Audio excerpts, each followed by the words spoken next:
5가지 규범 중 두 번째는 배치 혹은 구성입니다.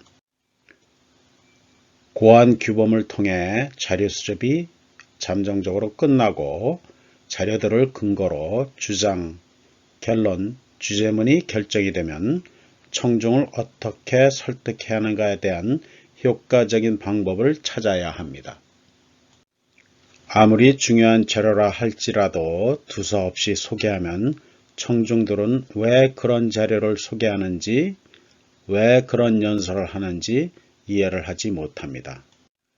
따라서 아리스토텔레스를 비롯해서 그리스, 로마 시대 수사학자와 교육자들은 disposition 혹은 arrangement란 규범을 제시했습니다.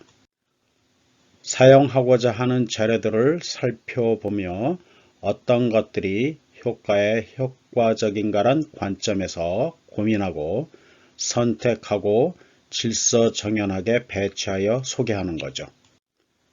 구성의 규범은 자료들을 어떻게 하면 효과적으로 배치하는가 란 생각에서부터 시작하며 주제문을 중심으로 디테일한 개요 작성하는 데서 일단 끝이 납니다.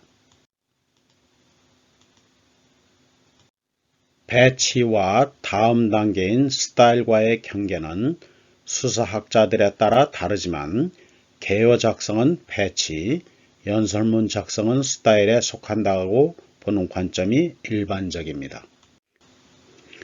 연설문 초안 작성과 탈고는 스타일 규범에 속하고 따라서 같은 내용을 어떻게 표현하느냐는 개인의 스타일에 속합니다. 즉, 연설문 작성 시에 개정과 편집 행위는 끊임없이 일어나죠. 연설문 작성은 스타일에서 소개하겠습니다. 그럼 고대 그리스 로마 시대에 사용한 고전적 구성에 대해 알아보겠습니다. 고전적 구성은 서론, 사실 확인, 쟁점과 논쟁 방법 소개, 증거 제시, 반론, 그리고 결론 순으로 구성하도록 제시합니다. 서론에서는 청중에게 먼저 주제를 소개하면서 연설자 자신이 주제에 대해 잘 알고 있다는 것을 확인시켜 줍니다. 연설자가 자신의 이토스는 믿을만 하다는 것을 보여주며 신뢰를 구축하도록 권장합니다.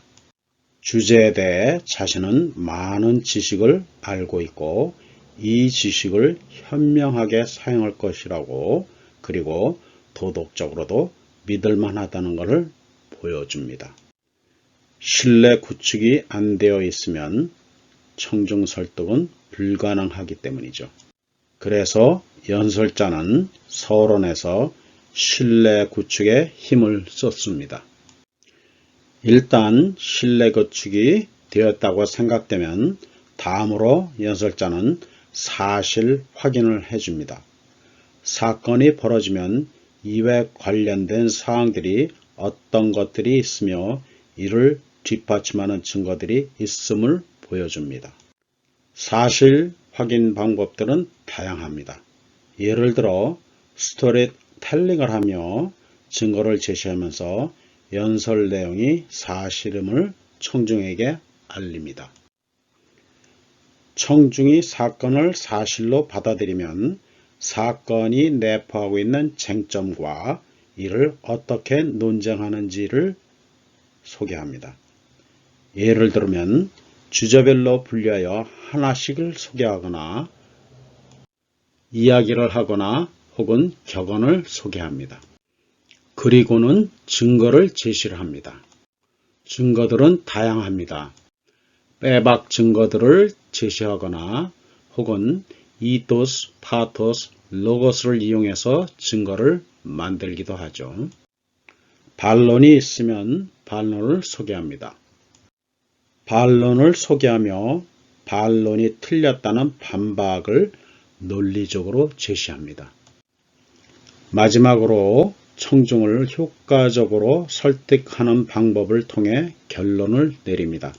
사건이 지니고 있는 문제에 대해 최고의 해결책을 제시하기도 하며 왜 최고의 해결책인지를 설명을 합니다.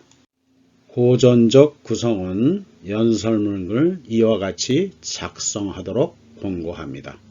이 방법은 현재 우리가 사용하는 논쟁의 기본적인 틀을 마련해 주고 있기도 하죠. 다음은 현대 연설이나 글쓰기 구성에 대해 간략하게 알아보겠습니다.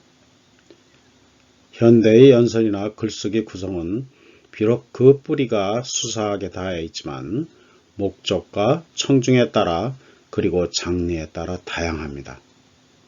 현대 연설문이나 글쓰기 구조는 수사학의 기본적인 구조인 서론, 본론, 결론은 같지만 다른 점은 주제문을 중심으로 모든 세부 사항들이 일관성과 응집성을 지니며 잘 짜여지도록 요구하고 있습니다. 일관성이란 에세이에서 사용하는 모든 세부 사항들은 주제문이 내포하고 있는 하나의 중심적인 생각을 지지해야 합니다. 아무리 좋은 문장 혹은 내용이라도 주제문을 지지 못하면 에세이에서 사용할 수 없습니다. 응집성이란 문장들이 응집이 되어 한 문단을 만들어내는 겁니다. 문단 내에서 문장을 써내려가면서 앞문장과 뒷문장의 내용이 연결되면서 같은 내용을 다뤄야 한다는 거죠. 같은 문단 내에서 주제를 벼랑간 바꿔 다른 내용을 쓸 수 없다는 법칙입니다.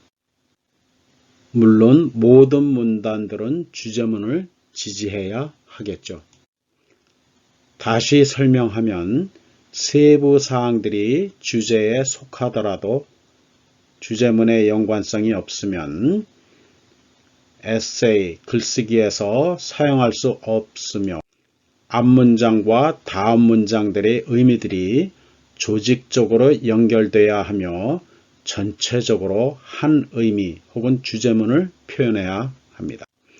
장르에 따른 글의 구조 혹은 연설문의 구조도 시간적 구성, 공간적 구성, 주제적 구성, 그리고 논쟁적 구성 등 다양합니다.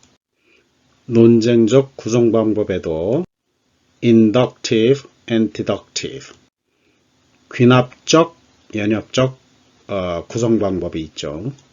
그리고 설명도 하고 예시도 제시합니다.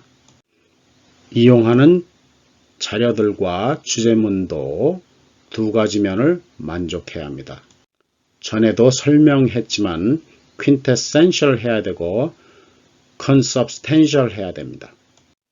배치의 규범을 염두에 두고 개요를 작성하고 나면 연설문을 작성하는 단계로 넘어갑니다. 배치 규범은 개요 작성에서 끝이 납니다.